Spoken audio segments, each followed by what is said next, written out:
Are you the master of your domain? As in, do you have control over the domain of your Joomla site? Let's talk about that. Brought to you by MySites.guru. Do you have a Joomla site? Of course you do. Head on over to MySites.guru and get a free site audit for it. Hey there, Joomla fans. Tim Davis here. I'm a Joomla fan too. Thanks for tuning in to Maintenance Monday number 294 here on the Basic Joomla Tutorials YouTube channel, where I show you my favorite extensions, tools, and tips for building and maintaining Joomla sites. I also work on Joomla sites, build them, maintain them, migrate them to Joomla 4, and then update them to 5. If you're looking to hire someone, short-term or long-term, or just to get you out of a spot, send me an email, tim@cybersalt.com. All right, so your domain is very important to your website, of course, because when people type in its address, it comes up.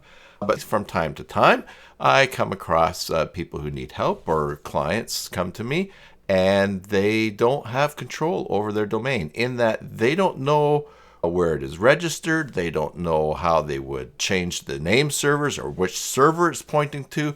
And it is super, super important that you have control over your domain. Now, how do you end up in this situation? Sometimes, maybe your hairdresser's nephew built you your website and registered your domain, but just to do it quickly, they put it in their name. They intended down the road to switch it into your name. They never did. And then they went off to university and got a job, and they're hard to reach. And suddenly, you need to renew your domain. You need to point it to a new version of your website or to a new hosting place, and then you're really stuck. So I thought I'd just take a little moment here and encourage you that if you don't know where your domain is registered, how to log in and renew it, or how to log in and access it and make sure that it's in your name, you really, really need to do that right now. And I know the temptation is, it's so complicated, or I don't understand it. I'll deal with that later.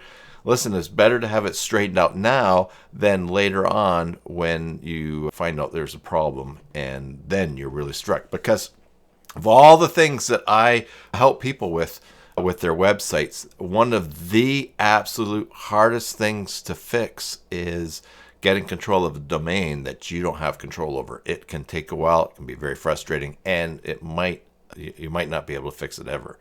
So, with that in mind, let's take a look at a tool that will help you figure out where your domain is registered, and we'll talk about some of the basic principles to make sure that you are the master of your domain. All right, let's turn attention to the screen here, and the site I'm going to direct you to is whois.com. Now, as you'll see, they've got their web hosting company, and you can register domains through them. That's not why I'm sending you to them here, but they have a great tool for looking up the information of where your domain is registered. So you'll see up here, I already have my company's domain in there, cybersalt.com. So I'm going to click Whois, and we're going to see that my domain, cybersalt.com, the registrar is 2Cows Domains Incorporated. Now, the registrar there are companies that you can register domains through, and they are the ones that handle collecting your payment and making sure that the domain that you are renewing or that you're registering is in your name and securely. All right, now, in order to make sure that your domain is under your name, though, you're going to have to log into the account where your domain is registered. And that can be a little bit tricky to figure out. So, for instance, the registrar here is 2Cows Domains. And don't be thrown off by the name servers. That can be very different from where your domain is registered. Name servers points to where your web hosting account is. Now, one of the most common and popular ones is 2Cows Domains. And this is actually, I've registered cybersalt.com through my own reseller account with 2Cows Domains. But if you were to go to 2cows.com, it's going to be super hard for you to find out where to get information about your website. So what might happen is that instead of having your domain registered through one of these registrars, it might actually be registered through your web hosting company that has a reselling account with the domain registrar. If we take a quick look in the account that I have for this domain, you'll see that the domain is cybersalt.com and the registrar is OpenSRS. That's actually who 2Cows is as well. And so I would know that I need to log into OpenSRS and check that information. Now, it may also be that the company that you have your web hosting with, they might have a way for you to even view the contact details and change things like the name server of your domains. If I click here, we're going to see modify contact details. And when that opens up, we'll see that the owner is Tim Davis of CyberSalt Communications. Now I need to change it. That's from a long time ago. My company is now CyberSalt Consulting Limited. But you'll notice here's my information, and this is in my name. Now you'll also notice that my email here is a gmail.com address.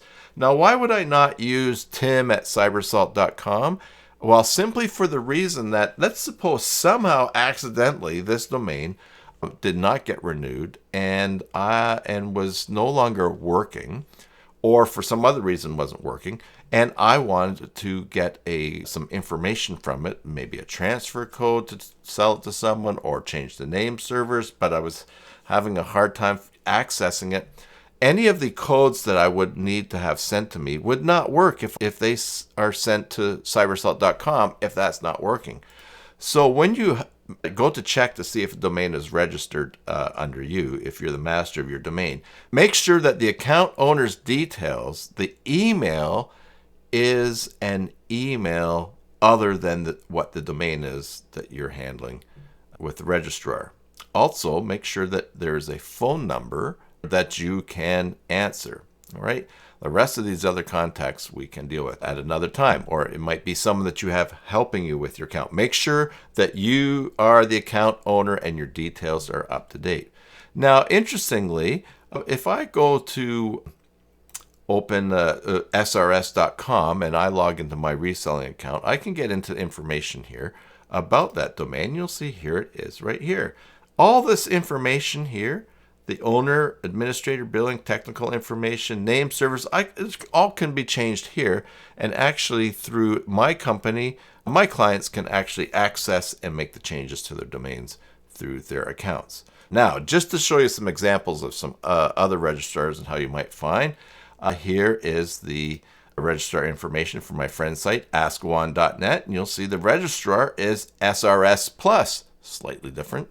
And the name servers is pointing to my hosting company, the servers that I have, but the registrar is SRS Plus. If we go to SRS Plus, you can see where you can log in, and that's where you need to have the information if that's who your registrar is. Let's look at JamaicaTimesJA.com. This domain is registered through GoDaddy, so you're going to want to go and log into your GoDaddy account and make sure that everything's in your name and that you can actually log in and find that. And the final example here, MorielRTNTV.org. They're registered through the registrar Namecheap. And so Namecheap has a place where you can go log into the account and renew and manage the information. So it is super important. This is the most important thing of anything to do with your website, that your domain is in your name. You're able to log in and access where it's registered, and that you have it registered with an email address different than the domain. So if something ever did happen to it, you can still get information through somewhere else. Super, super, super important. Make sure you're the master of your domain. Until the next time, enjoy your Joomla sites, and God bless.